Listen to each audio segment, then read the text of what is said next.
दोस्तों, इस वीडियो में हम रॉबर्ट कियोसाकी की book rich dad poor dad की कॉन्सेप्ट देखेंगे। इसमें ये कॉन्सेप्ट है कि how rich poor and middle class spend their monies. हम में से बहुत लोगों की मेंटेलिटी रहती है कि ढेर सारा पैसा कमाने के लिए ढेर सारा पैसा खर्च करना पड़ता है, लेकिन rich dad and poor dad में बताया गया है कि ऐसा बिल्कुल भी नहीं है। ज्यादा पैसा कमाने के लिए हमें फाइनेंशियल नॉलेज की जरूरत है। इसीलिए पहले हमें यह समझना है कि एक अमीर इंसान, मिडिल क्लास इंसान और गरीब इंसान पैसे कैसे खर्च करते हैं। इसके लिए हमें 3 चीज समझना पड़ेगा: income statement, balance sheet and cash flow. Income statement normal है, इसमें 2 चीजें हैं, इनकम और एक्सपेंस। इनकम हो गया सोर्स ऑफ मनी, जहाँ से भी पैसे आ रहे हैं लाइक जॉब, बिजनेसेस, और एक्सपेंस हो गया महीने के खर्चे। अब आता है बैलेंस शीट। बैलेंस शीट में 2 चीजें हैं, एसेट्स और लायबिलिटीज। इन दोनों की समझ हमें अमीर या गरीब बना सकते हैं।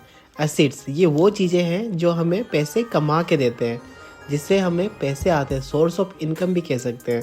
जैसे कि रेंटल प्रॉपर्टीज़ हो गया, income from salary, income from house properties, interest payments etcetera.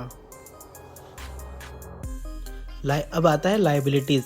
ये वो चीज़ें हैं जिसे खरीदने के बाद हमारे पॉकेट से पैसे जाते हैं। जैसे कि कार लेने के बाद हमें हर महीने उसकी सर्विसिंग करानी पड़ती है, उसकी मेंटेनेंस करवानी पड़ती है। अब ये समझने के बाद मेन इंटरेस्टिंग कंसेप्ट आता है कि कैसे गरीब इंसान एक अपना पैसा खर्च करता है। गरीब आदमी, लेट्स से कोई मजदूर के पास बहुत कम इनकम होता है और जितना इनकम है उससे ज़्यादा एक्सपेंस है उसके पास। इसलिए जो कैश का फ्लो है उसके जेब में आएंगे और वो बेसिक जरूरतों में खर्च हो जाएंगे। रहना, खाना एक्सेट्रा एज एन एक्सपेंस खर्च हो जाते हैं और किसी और के पास चले जाते हैं। एंड दैट्स इट, ये चलता रहता है। इनके पास ना कोई एसेट रहता है ना कोई लायबिलिटीज, क्योंकि ये बेचारे लोग बस सरवाइव करने के लिए जी रहे हैं। ऐसे लोगों के लिए हमारी ड्यूटी बनती है ताकि हम उन्हें फाइनेंशियल नॉलेज दें और उन्हें अपलिफ्ट कर सकें। इसके बाद आते हैं मिडिल क्लास लोग, जो अमीर बन सकते हैं लेकिन फाइनेंशियल नॉलेज के बिना एसेट्स के बजाय लायबिलिटीज लेते रहते हैं। इन्हें सबसे पहले पैसे आते हैं सैलरी से या फिर सेल्फ एम्प्लॉय से। ये पैसे इनकी इनकम है, और क्योंकि इन्होंने पहले से ही लायबिलिटीज ले रखी है, जैसे कि लोन पर घर, लोन पर कार, क्रेडिट कार्ड के बिल्स, और सबसे पहले पैसे उन लायबिलिटीज की किस्तें देने में चले जाते हैं। और फिर आता है एक्सपेंसेस, जिसमें कि घर का खर्चा है, फूड, इलेक्ट्रिसिटी बिल एक्सेट्रा। तो इनकी एसेट कॉलम खाली रहता है और हर महीने कोई ना कोई नई लायबिलिटीज ले लेते हैं, जैसे कि लेटेस्ट आईफोन एक्सेट्रा। फाइनली आता है रिच, एक अमीर इंसान। इतने एसेट्स बना चुका है कि उनके एसेट्स से ही पैसे जनरेट होते रहते हैं।